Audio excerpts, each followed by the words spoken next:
எடப்பாடியார் அவர்கள் நாங்கள் விழுப்புரம் மாவட்டத்தில் கட்சி அனைத்து இந்திய அண்ணா திராவிட முன்னேற்ற கழகத்தை எடப்பாடி அவர்கள் ஒழித்து விட்டார். இப்பொழுது அங்கு அனைத்து இந்திய அண்ணா திராவிட முன்னேற்ற கழகத்தின் நிர்வாகிகள் யாரும் இல்லை.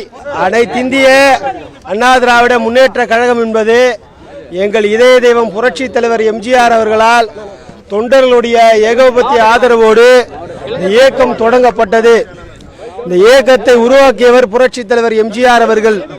இந்த இயக்கத்தை கட்டி காத்த தானே தலைவி தங்க தலைவி எங்களுடைய சிங்க தலைவி புரட்சி தலைவி அம்மா அவர்கள்.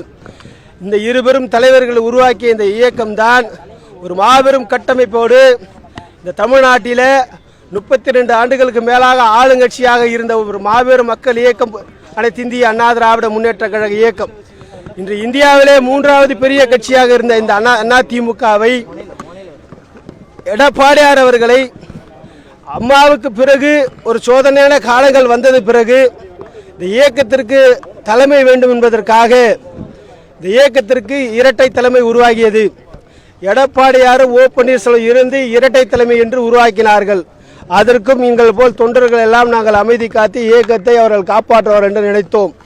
பிறகு அதிலுமே அவர்களுக்குள் சமரசம் இல்லாமல் மீண்டும் ஒற்றை தலைமை இந்த இயக்கத்துக்கு வந்தால்தான் இந்த இயக்கம் நன்றாக இருக்கும் என்று இயக்கத்தில் இருக்கக்கூடிய மூத்த முன்னோடிகள் எல்லாம் சேர்ந்து ஒற்றை தலைமை உருவாக்க வேண்டும் என்பதை தொண்டர்களுடைய கருத்தாக எடுத்துக்கொண்ட தலைவர்கள் மத்தியில் ஒரு முக்கிய தலைவர் எங்களுடைய விழுப்புரம் மாவட்டத்தினுடைய தலைவர் அண்ணன் CVS அவர்கள்.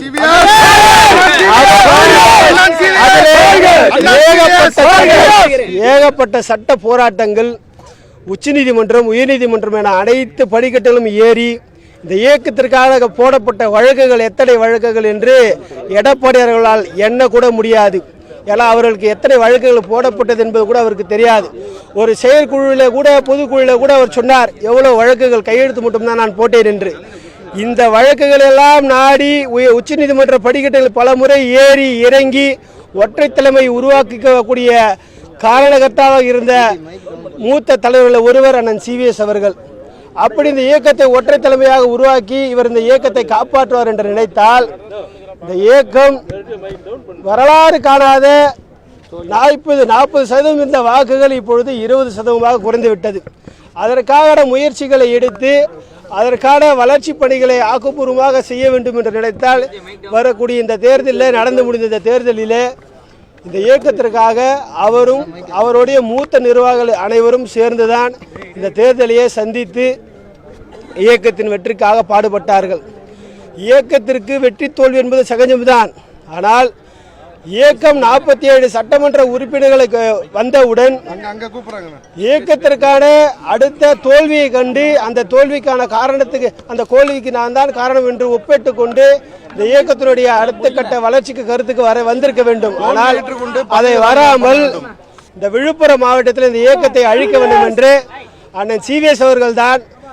விழுப்புரம் மாவட்டம் என்பது 2001க்கு முன்பு காங்கிரசினுடைய கோட்டையாக இருந்தது, திமுகவினுடைய கோட்டையாக இருந்தது.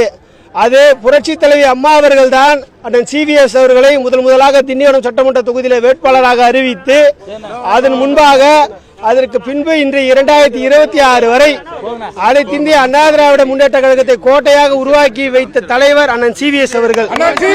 அப்படிப்பட்ட தலைவரை